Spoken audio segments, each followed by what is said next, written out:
नमस्कार मित्रांनो. या व्हिडिओमध्ये मी प्राचीन शेळीपालन किंवा पारंपरिक शेळीपालन आणि जे आत्ताचं आधुनिक शेळीपालन या दोघांमध्ये काय फरक आहे आणि दोघांमध्ये मेन कोणत्या फरकामुळे फरक पडतोय, खरंच म्हणजे आपल्या त्या उत्पन्नावर ज्याचा फरक पडतोय याबद्दल हा व्हिडिओ आहे. तर सगळ्यात सुरुवातीला म्हणजे आपण जाऊयात प्राचीन शेळीपालनाकडे. तर प्राचीन शेळीपालन किंवा पारंपरिक शेळीपालन जे म्हणजे पहिले जे लोक काही शेळीपालन करायचे त्याच्यामध्ये ते कोणत्या प्रकारचं होतं, तर त्याच्यामधले जे सगळ्यात महत्वाचे मुद्दे जे होते ते म्हणजे शेळी जी आहे ती पारंपरिक शेळीपालनामध्ये जे म्हणजे जे पूर्वी लोक जे शेळ्या सांभाळायचे ते काय करायचे की ते शेळ्या हे चरण्यासाठी बाहेर घेऊन जायच्या. म्हणजे हे आपल्याला सगळ्यांना माहिती आहे, बाहेर घेऊन जायचे. त्याच्यानंतर सगळ्यात महत्वाचं म्हणजे त्या शेळ्या बाहेरून वापस आणल्यानंतर त्यांना त्यांच्यासाठी गोठा वगैरे असं काही गाई म्हशीसारखं काही करायची गरज नव्हती. पावसाळ्यामध्ये ते कुठेतरी निवाऱ्याला बांधायचे. पण बाकी ज्या हिवाळा किंवा उन्हाळा होता त्या काळात ते काय करायचे, त्या शेळ्यांना एका दावण असायची, म्हणजे एकच दोरी असायची लांबलचक. त्याच दोरीला सगळ्या शेळ्या ते बांधायचे.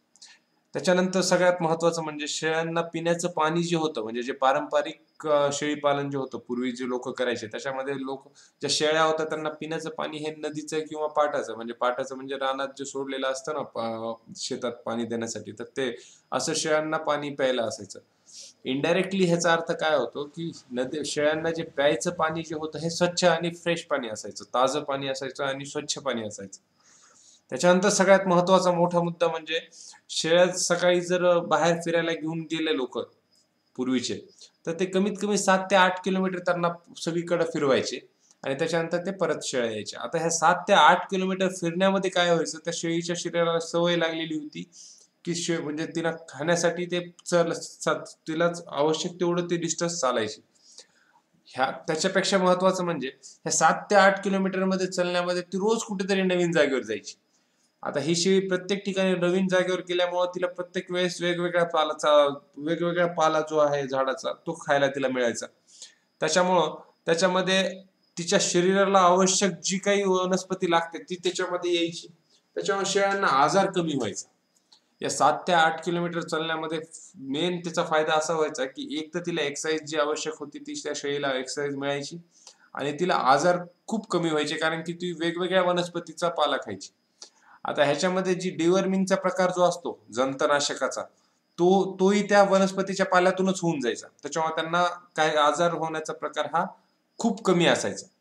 आणि त्याच्याच पेक्षा सगळ्यात महत्वाचं म्हणजे तुम्ही जर पारंपरिक शेळीपालन म्हणजे जे पूर्वी जे लोक शेळीपालन करायचे तर त्यांचा जर विचार केला तर ती जी लोक होते ते लोक कधीच शेळीपालनाला एक व्यवसाय म्हणून त्यांनी केला नाही.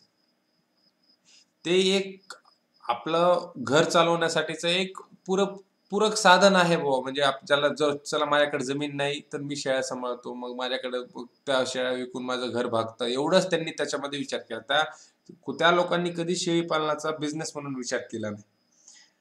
हे मी कशावरून म्हणू शकतो की तुम्हाला जर कुणी असा माणूस माहित असेल की जो शेळ्या सांभाळतोय, तर तुम्ही त्याला त्या काळात ज्या काळापासून सगळ्या सुरुवातीपासून तुम्ही त्याला ओळखता तेव्हा पहा आणि आज पण पाहतो तेवढ्याच 31 शेळ्या घेऊन बाहेर जातो आणि तेवढ्याच 30 शेळ्या घेऊन वापस येतो. म्हणजे आज 20 वर्ष जवळपास लोक ह्या बिझनेस मध्ये आहेत. म्हणजे त्याला बिझनेस म्हणता येत नाही, ते एक फक्त त्यांचं घर चालवण्याचं साधन म्हणून त्यांनी ते केलेलं आहे.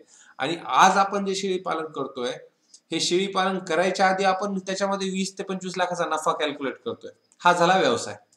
पण हा व्यवसाय पण कोणताही व्यवसाय करताना कसं असतं की जर प्रॉपर वेने कॅल्क्युलेट केलं तर तो व्यवसाय नफ्यामध्ये जातो. नफा तोटा व्हायचा प्रकार वेगळा झाला. पण एक व्यावसायिक दृष्टिकोन जो होता, जो आज लोक शेळी पालनाकडे ज्या व्यावसायिक दृष्टिकोनाकडून बघतायत, तो दृष्टिकोन जो आहे तो पूर्वीच्या पारंपरिक पद्धतीमध्ये नव्हता. त्याच्यामुळे हा जो आहे तो फरक आहे शेळी पालनामध्ये प्राचीन किंवा पारंपरिक आणि आत्ताच्या आधुनिक शेळी पालन. आता आधुनिक शेळी पालनामध्ये महत्वाचं म्हणजे काय, जे मेन मुद्दे जे आहेत ते म्हणजे सगळ्यात सुरुवातीचा मुद्दा म्हणजे शेळी पालनाकडे आपण एक व्यवसाय म्हणून पाहतोय. आधुनिक शेळी पालन जे आहे त्याच्यामध्ये प्रत्येक जण शेळी पालन करण्याच्या मागे ह्याच्यामुळे आहे की तो एक एक बिझनेस झालाय, म्हणजे त्याचा एक व्यावसायिक दृष्टिकोन लोकांच्या मनात त्याच्याकडे निर्माण झालाय. पण पण ह्याच्यात सगळ्यात मोठी शोकांतिका म्हणजे लोकांना व्यावसायिक दृष्टिकोन जो आहे तो फक्त नफा आणि तोटा या दोनच गोष्टीत लोक त्याचा विचार करतात. बाकीचे ज्या गोष्टी महत्वाच्या आहेत की तुम्हाला व्यवसाय करायची चांगली गोष्ट, पण त्याच्याबद्दलचं पूर्ण नॉलेज, त्याच्याबद्दलचं पूर्ण याचा विचार कुठंच होत नाही. त्याच्यामुळे शेळी पालन जे आहे हे नफ्या तोट्याच्या ह्याच्यामध्ये फक्त पकडलं जातं. पण चांगली गोष्ट ही आहे की आधुनिक शेळी पालनामध्ये शेळी पालन हे एक व्यवसाय म्हणून आपण करण्याचा विचार करतोय. त्याच्यानंतर सगळ्यात महत्वाचं म्हणजे ज्या ठिकाणी शेळ्या 7 ते 8 किलोमीटर फिरायच्या त्या ठिकाणी आज शेळ्या बंदिस्त झाल्यात. म्हणजे त्यांना फिरण्यासाठी जागा नाहीये. त्यांना एक फिक्स जागा आहे, तेवढ्याच जागेमध्ये त्यांना राहायचंय. मग ह्याच्यासाठी हा जो 7 ते 8 किलोमीटरचा फरक जो आहे, म्हणजे हा जो एवढा मोठं अंतर जे आहे हे भरून काढण्यासाठी तुमची मॅनेजमेंट सगळ्यात महत्वाची आहे. शेळी बंदिस्त करण्यासाठी काय करता येईल हे जर तुम्ही व्यवस्थित याच्या गोष्टीवर जर विचार नाही केला तर तुमचं बंदिस्त शेळी पालन तुम्ही कितीही व्यावसायिक दृष्टिकोन ठेवला तरी सक्सेसफुल होणार नाही. त्याच्यामुळे आधुनिक शेळी पालनामध्ये हे जे बंदिस्त करायचा प्रकार आहे हा सगळ्यात महत्वाचा आहे आणि तो जमवण्यासाठी एकदम प्रॉपर नॉलेज पाहिजे आणि प्रॉपर पद्धत पाहिजे, तरच तुम्ही त्याच्यामध्ये यशस्वी होऊ शकता. त्याच्यानंतर सगळ्यात महत्वाचं म्हणजे शेळ्यांना चरण्यासाठी एकाच जागेवर ठेवायला जातं आणि ह्या एकाच जागेवर ठेवलं जात असल्यामुळं शेळ्यांना खाण्यासाठी जे आहे, ज्या ठिकाणी शेळी एका दिवसामध्ये कमीत कमी 60 ते 70 वेगवेगळ्या झाडांचा पाला खायची, त्या ठिकाणी आज शेळी ही वर्षभर फक्त 4 ते 5 प्रकारचा पाला खाते. आता हे 4 ते 5 प्रकारचा पाला खाण्यामध्ये आणि 70 ते 80 प्रकारचा पाला खाण्यामध्ये जो कॅल्शियमचा, जो औषधांचा जो काही फरक पडला आहे, त्याची कमी कुठं ना कुठेतरी आपल्याला भरून काढावी लागेल. त्याच्यासाठी तुम्हाला व्यवस्थित औषधं कोणती द्यायची शेळ्यांना, शेळ्यांना त्यांच्या शरीराला लागणारे जे घटक म्हणजे जे ह्या पाहिजे ह्या वेगवेगळ्या गवतातून वेगवेगळ्या झाडाच्या पाल्यातून ज्या सुरुवातीला शेळ्यांना पहिल्यांदा मिळायचे ते आता आपल्याला फक्त चाराचं जर लिमिटेशन झाल्यामुळं जे कमी पडतायत घटक ते कसे भेटवायचे ह्याच्या सगळी माहिती जर तुम्हाला या आधुनिक शेळी पालनामध्ये पाहिजे.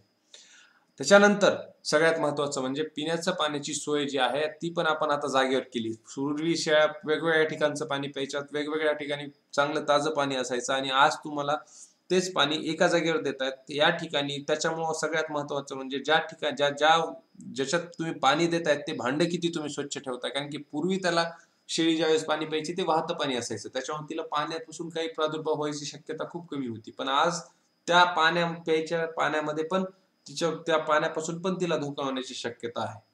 त्याच्यामुळं आधुनिक शेळीपालन आणि पारंपरिक शेळीपालन जे होतं म्हणजे पूर्वीचं शेळीपालन आणि आताचं शेळीपालनामध्ये हे जे मेन महत्वाचे बदल आहेत ह्याच्यावर लक्ष करणं खूप खूप आवश्यक आहे. त्याच्यानंतर सगळ्यात महत्वाचं म्हणजे की प्राचीन म्हणजे पारंपरिक आणि आधुनिक शेळीपालन मध्ये सगळ्यात महत्वाचा जो फरक आपण विचार केला तर आधुनिक शेळी पालनामध्ये खर्च वाढतो. कारण की पूर्वी काय होत होतं की लोक शेळ्या चारा खाऊ घालण्यासाठी सगळीकडे फिरायला न्यायचे. त्याच्यामुळे त्यांना खाद्याचा खर्च नसायचा, ते त्यांना फ्रीमध्ये होतं. आज आपल्याला खाद्याचाही खर्च करायचा आहे. आता खाद्याचा खर्च केला ठीक आहे, पण त्याच्यामध्ये रिस्कही वाढते, धोकाही वाढतोय. कशामुळे? कारण की तिला 60 ते 70 झाडांचा पाला तिकडे भेटायचा, त्याच्यामुळे तिला आजार कमी व्हायचे, आजार नसल्यातच जमा होते. पण आज त्यावेळेस तिच्या तिला आवश्यक असणारे घटक कमी झाल्यामुळं तिच्या शरीरात जी कमतरता आहे ती जर आपण व्यवस्थित भरून नाही काढली तर ती आजारी पडण्याचा सगळ्यात मोठा धोका आहे. आणि उत्पन्न जे आहे, जे आपलं शेळीपालनाचं जे उत्पन्न आहे हे तुमचं व्यवस्थित किती तुम्ही नियोजन करताय त्याच्यावर डिपेंड आहे. पूर्वीचं जे उत्पन्न होतं त्यांच्याकडे व्यावसायिक दृष्टिकोन नव्हताच, त्याच्यामुळे त्यांनी पूर्वी जे शेळीपालन लोक करत होते त्यांनी त्याच्या कधी उत्पन्नाचा विचार केलाच नाही. त्यांनी फक्त एक आपलं घर भागवायचा विचार केला. पण आज जर आपण एक व्यावसायिक दृष्टिकोन ठेवतोय तर त्याच्यामध्ये व्यावसायिक दृष्टिकोनामध्ये तुमचा किती त्या शेळीपालनासाठी मॅनेजमेंट प्रॉपर आहे त्याच्यावर सगळं तुमचं आजचं आधुनिक शेळीपालन ठरतं. हा जर व्हिडिओ तुम्हाला आवडला असेल तर लाईक करा, सबस्क्राईब करा चॅनलला, म्हणजे माझ्या नवीन येणाऱ्या व्हिडिओचं नोटिफिकेशन तुम्हाला मिळेल. आणि सगळ्यात महत्त्वाचं म्हणजे या व्हिडिओच्या डिस्क्रिप्शन बॉक्समध्ये माझ्या फेसबुकच्या पेजची आणि व्हॉट्सअपच्या ग्रुपची लिंक आहे. ज्यांना माझा व्हॉट्सअपचा ग्रुप जॉईन करायचा आहे ते ग्रुपची लिंक यूज करून जॉईन करू शकतात. आणि जर समजा ग्रुप फुल झालेला असेल तर माझ्या व्हॉट्सअपचा नंबर मी सुरुवातीला शेअर केला, त्याच्यावरून तुम्ही मला मेसेज करा माझ्या व्हॉट्सअपला, मी तुम्हाला नवीन ग्रुपची लिंक सेंड करेन. पण ग्रुप जॉईन झाल्यानंतर फक्त आणि फक्त शेळी पालनाबद्दलच मेसेज करा, अदरवाईज तुम्हाला माझ्या ग्रुपमधून बाहेर काढावं लागेल. थँक्यू.